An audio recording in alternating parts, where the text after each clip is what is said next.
Welcome to the DEC4 podcast. You can access episodes, companion articles, research notes and links, as well as information about our contributors and supporters at DEC4podcast.com. Hope you enjoy the program.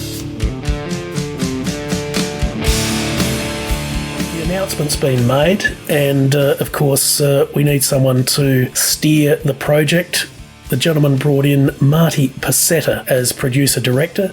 Now, he had directed the Oscars in 1972, would in fact go on to direct every Oscars telecast until 1988. Very experienced with entertainment, variety, and event television. He did have a connection with Hawaii, having worked with Don Ho on some TV specials, and we'll find out that this relationship would pay huge dividends in the final, very fraught moments before the actual broadcast. Now, Gary, Marty Pasetta, I'm just interested in your comments in terms of the fact you made a great point in our previous podcasts on Elvis, That's the Way It Is, about the importance of these key collaborators that come in, Chips Moman from American Studios, Steve Binder from the Comeback Special, Dennis Sanders, the director of Elvis, That's the Way It Is.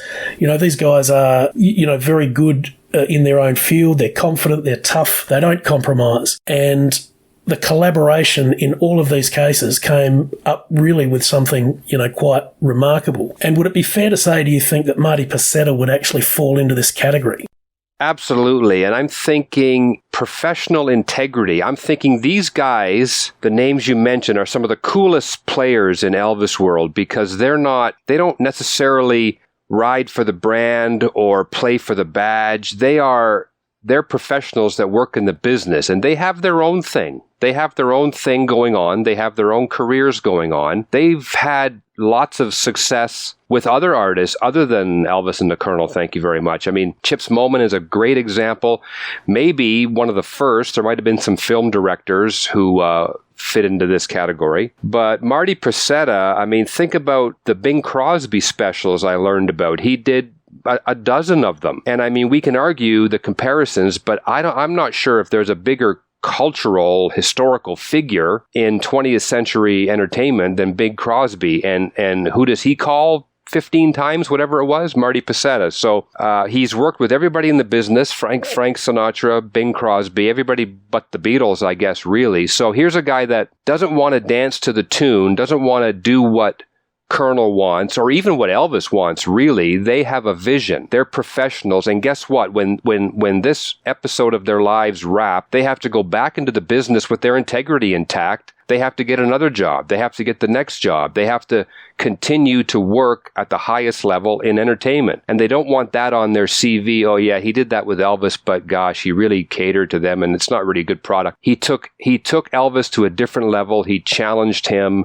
And it's a fascinating little mini episode or blog post in there about these players who were not swayed by the aura, did a good job, and challenged Elvis, took him to the next level. So Pasetta absolutely falls into that category. Now, Marty Pasetta went on, he had a remarkable career in television. As we said, he went on to direct the Oscars until 1988. He worked with the Beach Boys. Now, unfortunately, he did meet with a very sad end in 2015, aged 82, in quite a freakish road traffic accident. So this is from Variety, May 22nd, 2015. Pasetta was struck by a car he had just exited in La Quinta, California, Riverside County. He died at the scene.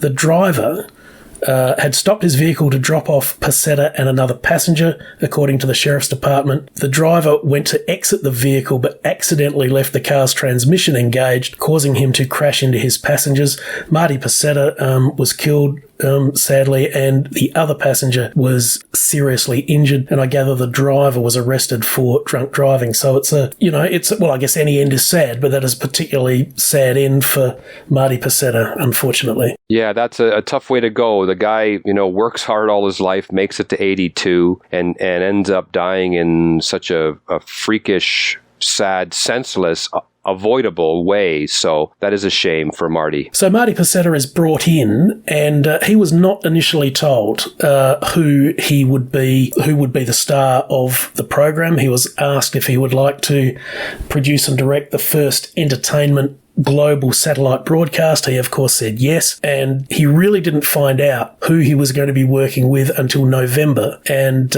he went to an Elvis concert in Long Beach. Now, in some interviews, he had misremembered this as seeing Elvis in Santa Monica, but it was actually at Long Beach Arena that he saw Elvis to get a feel for the show. Now, Marty Pasetta thought that the music was strong, but the presentation of the show was boring, and he was sufficiently concerned to go to NBC management. He was interviewed by the Palm Springs Desert Sun in 2013, and this is what he told them. Talking about Elvis, he said, "He stood there like a lump. He didn't do anything.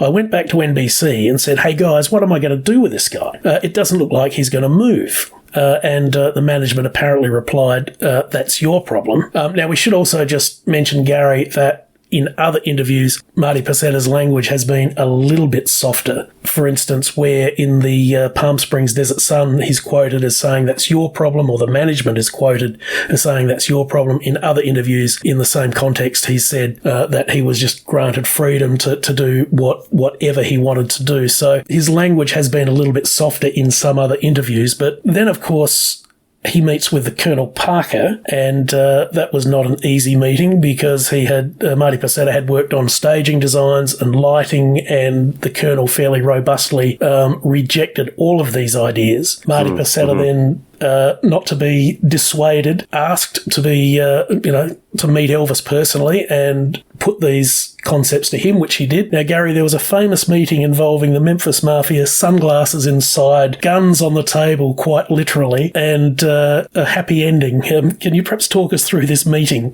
Well, it's one of those times you want to see filmed by somebody good at such things. I mean, and it is a great tale, Elvis world, I mean, with the boys. And who knows what they were thinking? I mean, how many times had somebody met with them and it was some clown and it didn't work out or whatever? And it was all a game to them, no doubt, these southern boys who found themselves in Wonderland all of a sudden. And their leader is fearless. He's unique, to say the least. And the guns, he was a big gun guy, so they're big gun guys. The sunglasses, the intimidation. It was a game. And like I say, they don't know.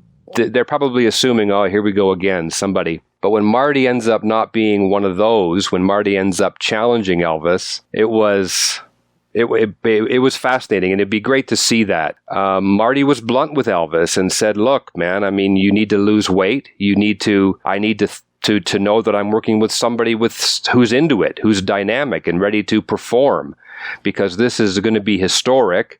And, word around town is you're pretty good at this, so let's see that. And he probably thought, what am I going to do? Just kowtow to these guys and be intimidated? Or am I in a business and doing a job here? So he challenged Elvis, and Elvis's reaction, great part of the story. So Marty Pasetta recalls, Elvis sat straight and the guys on either side of him took out their guns and laid them on the table. And if you don't think I was scared, you're crazy. And Marty Pasetta then says, Elvis jumped out of his chair, grabbed me, put his arms around me and said, "You're the first person who was ever honest with me. I will lose the weight for you." And Elvis also said, "We'll make super magic for the tube together." And as to the Colonel's objections, Marty Pasetta said, "Elvis said to me, 'The Colonel controls my business. I control my creativity and my music and my show. He has nothing to say about that. You will deal with Joe Esposito." So poor Joe, a very tough job he had at times, being the the mediator between all of this. But so he was sort of stuck in the middle again. Well, it's funny. I think of, something like Albert Einstein in a third grade math class. I mean, Elvis in entertainment, he could do anything, had done everything. And, things got boring to him pretty fast because I can blow the roof off a showroom in Vegas in my sleep. And this is too easy. So meeting a guy like Marty and Marty throwing the gauntlet down, it challenged, just like Binder and Molman before him, they challenged him and he must have been right up for it then. And like you say, jumped up and hugged him, probably out of he was thrilled. He was thrilled. Here's a guy who's going to challenge me and take me to the next level. Let's get it on. So that's an exciting part of this story for sure. Podcast terms and conditions can be found at our website, DEC4podcast.com. You can contact us there or on our social media. Find us on the major podcasting platforms, and we're also on Substack, Facebook, Tumblr, and Instagram. This has been George Fairbrother. Thanks for listening.